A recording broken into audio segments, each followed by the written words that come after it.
Today we're going to talk about flugelhorn mouthpieces, how to select a flugelhorn mouthpiece, and what it means when it asks you what shank you want, because a lot of people are confused by that. They want to know, well, what shank do I need? The answer is simple, yet complicated at the same time.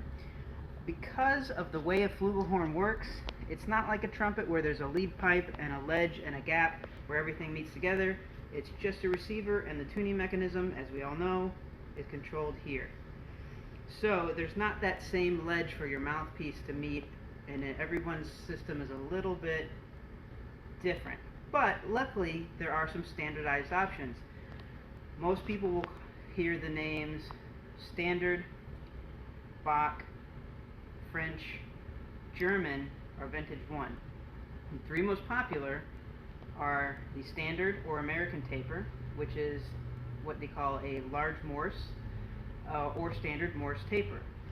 Bach is known as small Morse taper, which is the same taper as the standard, just a little bit smaller. And then the French taper is actually a misnomer. It's not really much of a taper at all. It's pretty much a straight cylinder with a little bit of a hump or a slight taper at the very top to allow it to seat into the lead pipe. The other two I mentioned are German and vintage one. The German taper is actually an extra large Morse taper. There aren't as many horns, at least in the U.S., that use that taper. And the last one is the vintage one, which is kind of between the German and the standard. It's slightly oversized, and it really only is used by the vintage one flugels. Now, there is also an option that is not very common for flugelhorns, but there are some flugelhorns that come with a dual lead pipe where you can have a trumpet taper so people can put their trumpet mouthpiece in. We don't recommend you do that because when you put your trumpet mouthpiece in, it's usually longer, but there are a lot of people who make, including us, a trumpet taper flugelhorn mouthpiece. You can find that on our website. It is one of the options. That way, you know, if you have a flugelhorn mouthpiece you put in your trumpet and you happen to have a flugelhorn with a trumpet taper, you can use the same mouthpiece in both. Intonation issues may be interesting for you. Anyway, the point is, there's a lot of different options. To give you some clarification, there's a lot of makers that use what we call the standard taper. Again, some people refer to it as American taper.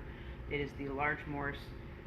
Makers that use that: Warburton, Yamaha, Besson, Benge, Adams, I believe. There's a lot of different ones. For the Bach taper, of course, that's going to be Bach. I believe some Schilke models. Our friends at Reeves Brass, they actually have a pretty comprehensive list on their website. We have a small list on our website, which we are working to update. And then French taper would be your French Bessons, your Queenon, and a few other. I think there's a Canstool or two models that use that taper. But those are really the three most common. So that would be your standard or American taper, your small Morse or Bach taper, and the French taper. Going from there, the real question is, all right, I want a flugelhorn mouthpiece. How do I decide what size flugelhorn mouthpiece to get? I already play trumpet. My best advice to you would be find what you use for your trumpet and try to match that as closely as possible in regards to diameter. Diameter is the main key here. You're not going to want necessarily a similar cup depth, because for most trumpet players, you're not going to be playing a deep enough cup on your trumpet to make it play well and get the flugelhorn sound that you'd like. But the diameter is important, because if you switch back and forth, a lot of times, especially if you're a jazz player, you might be playing in a big band where you have to switch from trumpet to flugel in a matter of bars. Same as if you're playing in a Broadway pit orchestra, or even, you know, a concert band or other groups like that. If you have the same diameter, and even better, if you use the same manufacturer for both mouthpieces, like with our pieces, our diameters, so say you play on a 4 diameter on trumpet, if you use a 4 diameter flugel, that rim's going to feel the same. The only difference is going to be the cup shape and the bore, because the flugelhorns do have a more open bore. So the best thing you can do is look and say, okay, I play on this diameter on trumpet, I want this diameter on flugel, and then find the cup depth that works best for you. To go into that, you can see here at our kit, we can zoom in on this. Our kit, we have all the different diameters, we have different cup depths here, and we also have the different tapers available here. If you look here, maybe I can show you better. Let me get a piece of paper. You can see this is a standard taper, and if you look here, this is a Bach taper, so it's a smaller Morse. If I put those side by side, this is the larger, this is the smaller. They're both tapered, smaller, larger.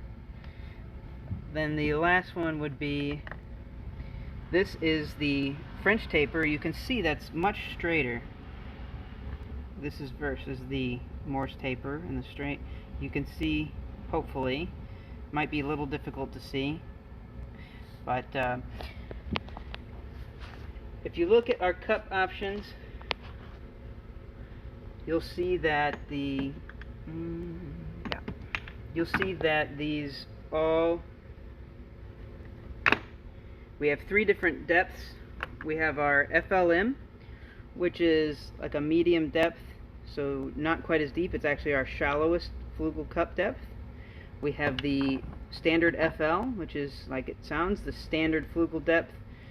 This gives what most people consider to be the flugel sound you hear on recordings and jazz and big band and any kind of piece that features flugel. And then we have our FLX, which gives a sound that a lot of people would consider, you know, for a real smoky ballad. If you're playing a lot of ballads sitting in a cafe, I mean, hopefully we can go back to having music, live music in small venues. But if you're playing in a small group and you're just playing a lot of pretty ballads and you want a real dark, smoky sound, that FLX is going to be a great choice for you. The other difference, which besides the cup depths, would be the bore sizes. The FLM has the tighter bore. It's a 20 bore. It gives you a little more support. Again, that slightly shallower cup, that would be a great piece for anyone who's using a flugel in something like a rock band, where you're trying to match pitch and intensity with maybe electronic instruments, or you're trying to play, you know, for an open area. The FL is a 16 bore, so it's a little more open. Again, that's our standard flugel sound. It's perfect for like big band, small group, anything like that. And then the FLX is the last one. The FLX has a 14 bore. Again, it's more open, nice big dark smoky sound. Think, you know, ballad, real pretty, real dark. Again, with these, the more open, the less resistance, bigger, warmer sound, but keep in mind the air. Flugelhorn's a bigger instrument, so you're going to use more air anyway. So it's a matter of knowing your equipment and matching your needs with your equipment. But if anyone else has any questions, you can always email us, sales@warburton-usa.com. You can call us here at the office, 407-366-1991, and also you can visit our website. But thank you for joining us today, and we hope you learned something. Bye-bye.